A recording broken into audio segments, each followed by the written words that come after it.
El ser humano, curioso por naturaleza, siempre se ha cuestionado a sí mismo no solo de qué está hecho, sino también cómo están conformadas todas las cosas que lo rodean. No es raro que en nuestra temprana edad desarmemos cuanto aparato se nos pone enfrente solo para saber de qué está hecho. Esta curiosidad condujo a muchos hombres de ciencia a desarrollar esfuerzos que nos ha permitido llegar a tener hoy en día un conocimiento razonablemente acertado de la estructura de la materia. Con este video se pretende dar una perspectiva clara de las partículas más pequeñas que conocemos. Los quarks son un concepto que se ha venido manejando por casi 50 años. Hace 35 que confirmamos su existencia. Sus propiedades han ido descubierto a lo largo de las últimas décadas, y le dan sustento a la materia como la conocemos. Pero con todo lo anterior, muy poca gente tiene una idea clara de qué son estas partículas. Vamos a iniciar un viaje en el que buscaremos conocer estas partículas, cuyo nombre nos remite irremediablemente al característico sonido de los patos, que juegan un rol sumamente importante en nuestro universo. Para este viaje será muy útil tener a punto nuestra imaginación, que nos ayudará a adentrarnos en las microscópicas profundidades de la materia. Nuestro trayecto inicia con usted, seguramente un ser humano que ávidamente ve este video, y le pregunto, ¿sabes de qué estás hecho? Seguramente tu primera respuesta será de carne y hueso, o tal vez alguna de las otras cosas que discutiremos más adelante, pero por lo tanto nos quedamos con carne y hueso.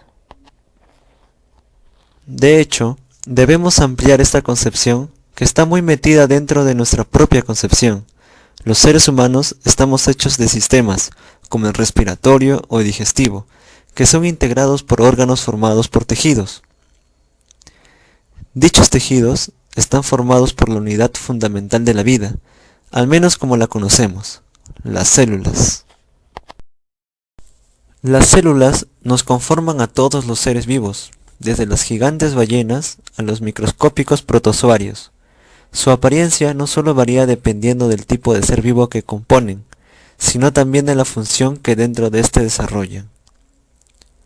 En el caso de los animales, la cuenta de células por ser vivo alcanza los miles de millones.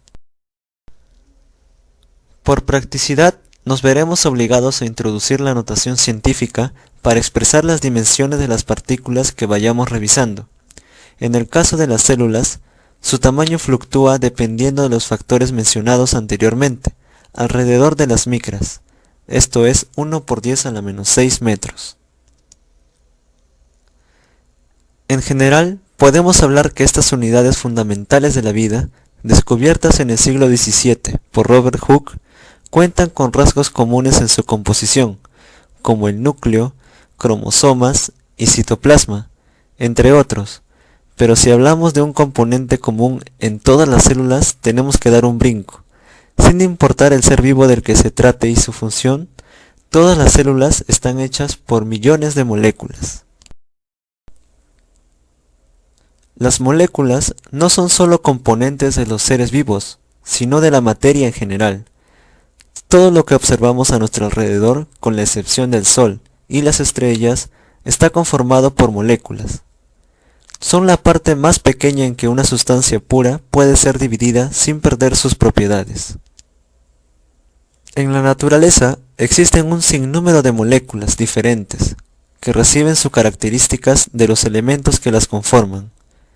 Actualmente se conocen más de 100 elementos químicos que conforman toda la materia del universo. Dichos elementos encuentran su unidad más pequeña en los átomos. Los griegos Leucipo y Demócrito los bautizaron, hace más de 2400 años, como átomo, que significa indivisible. Lo consideraban la unidad fundamental de la materia, la partícula más pequeña. En este caso, no podemos hablar de que los griegos descubrieron el átomo, sino que predijeron su existencia. Pues tuvieron que pasar casi 2000 años para que se iniciara la serie de descubrimientos que nos han permitido llegar a conocer a fondo las propiedades al interior del átomo.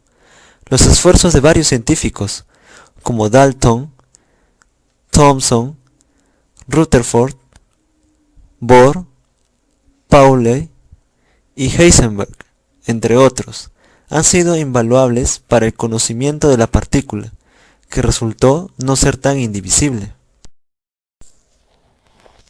El átomo mide alrededor de 1 por 10 a la menos 10 metros y está conformado por tres partículas, llamadas protones con carga positiva, neutrones con carga neutra y electrones con carga negativa. Los protones y neutrones se encuentran en un cúmulo central llamado núcleo, cuyo tamaño es de 1 por 10 a la menos 14 metros, mientras que los electrones giran alrededor de éste. El átomo es unas 10.000 veces más grande que el núcleo, y si el átomo fuera un estadio de fútbol, el núcleo sería del tamaño de un balón. Los protones y neutrones tienen un tamaño de 1 por 10 a la menos 15 metros. La tecnología actual no nos permite medir objetos de un tamaño menor de 1 por 10 a la menos 18 metros, y solo hemos sido capaces de determinar que los electrones son más pequeños que eso. Aún no tenemos claro qué tan pequeños pueden ser. Los electrones no pueden girar en la órbita que se les antoje. Solo pueden ocupar las órbitas cuya energía sea proporcional a la constante de Planck multiplicada por un número entero. Para cambiar de órbita, un electrón debe emitir energía para acercarse al núcleo, o recibirla para alejarse. Pero ningún electrón se puede acercar más al núcleo de lo que permite la primera órbita. Es imposible saber con precisión la posición y velocidad de un electrón en el átomo al mismo tiempo. Entre mejor conocemos una, menos sabemos de la otra. Los electrones son en realidad al mismo tiempo ondas y partículas. Finalmente, parecía que se llegaban a conocer las partículas fundamentales de la materia. Se había logrado dar respuesta a esa pregunta ancestral que comentamos inicialmente. Pocas décadas duró la satisfacción, ya que se estaba por alcanzar el descubrimiento de una nueva partícula fundamental. En 1955 se propone como resultado de un análisis matemático de las propiedades de las partículas atómicas la existencia de partículas fundamentales llamadas quarks, mismas que integrarían a los protones y neutrones. Murray Gell-Mann tomó el nombre de una palabra que aparece en la novela Finnegan's Wake de James Joyce. La leyenda cuenta que tras leerla soñó que tres aves en vuelo le decían 3 quarks para Mr. Gell-Mann, una y otra vez, lo que le empujó a denominar así a la partícula recién descubierta. Ya en 1968, experimentos realizados en aceleradores de partículas revelaron la estructura de las partículas nucleares y confirmaron la existencia de los quarks, que conforman a las partículas del núcleo atómico. Los quarks, que conforman la mayor parte de la materia, se dividen en dos tipos: up, que significa arriba, y down, que significa abajo. Un protón está hecho por dos quarks, uno up y uno down. Un neutrón está hecho por dos downs y uno up. Existen otros tipos que los científicos llaman sabores de quarks, menos comunes, llamados charm, que significa encanto, top, que significa cima, strange, que significa extraño, y bottom, que significa fondo. Los últimos 4 solo se han observado en el laboratorio, nunca en la naturaleza. Estas partículas cuentan con la particularidad de ser las únicas cuya carga eléctrica es una fracción del electrón, cosa nunca antes observada en la naturaleza. Las masas que actualmente se tienen consideradas para los quarks son aproximadas, ya que no podemos encontrar estas partículas aisladas en la naturaleza. Los valores aproximados se obtienen a través de experimentos de alta energía. Otra curiosidad es que la mayor parte de la masa de las partículas nucleares proviene de las energías de los quarks, ya que la suma de sus masas es muy pequeña. Por ejemplo, 2 up y 1 down juntos tienen una masa de 0.02 gigaelectrovoltios sobre la velocidad de la luz al cuadrado, que no es nada comparada con la del protón, que es 0.938 gigaelectrovoltios sobre la velocidad de la luz al cuadrado. Debemos señalar que en el mundo de las partículas subatómicas expresamos la masa en términos de energía, ya que así nos lo permite la expresión de Einstein, donde E es igual a la masa por la velocidad de la luz al cuadrado. Entonces, la masa es igual a la energía sobre la velocidad de la luz al cuadrado, donde C es la velocidad de la luz, 298.000 kilómetros por segundo. La energía se expresa en miles de millones de electrovolts, que pareciera una cantidad grande, pero disminuye notablemente cuando la dividimos sobre el cuadrado de la velocidad de la luz. Para el tamaño de los quarks nos topamos con el mismo problema que en el caso de los electrones. Nuestra tecnología no es capaz de medir algo tan pequeño. Tendremos que esperar una mayor capacidad tecnológica para conocer su verdadero tamaño, ya que es menor a 1 por 10 a la menos 8 metros. Hace algunas décadas los estudiantes se preguntaban cómo era que si las cargas eléctricas iguales se repelen, todos los protones estaban juntos en el núcleo. Les parecía ilógico. En alguna ocasión les dijeron que se debía a las fuerzas atómicas, pero nunca les explicaron más. Pues bien, resulta que la responsable de vencer la repulsión magnética se le conoce como interacción fuerte, que recibe su nombre por ser la fuerza más grande conocida en la naturaleza, y es nada más y nada menos que responsabilidad de nuestros amigos los quarks.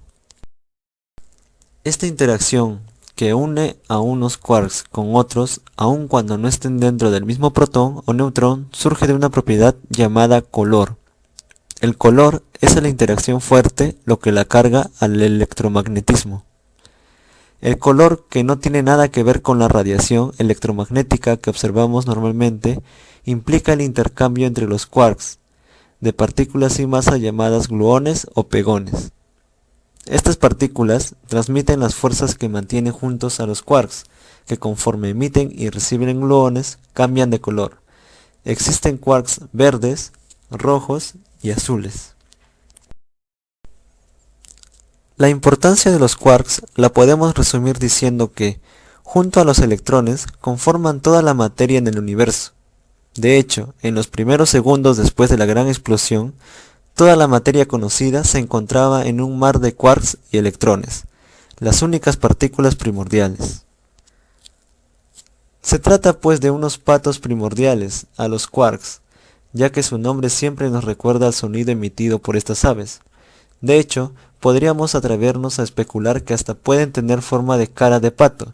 Después de todo, aunque no podemos justificar nuestra aseveración, nadie es capaz de desmentirla, al menos por ahora.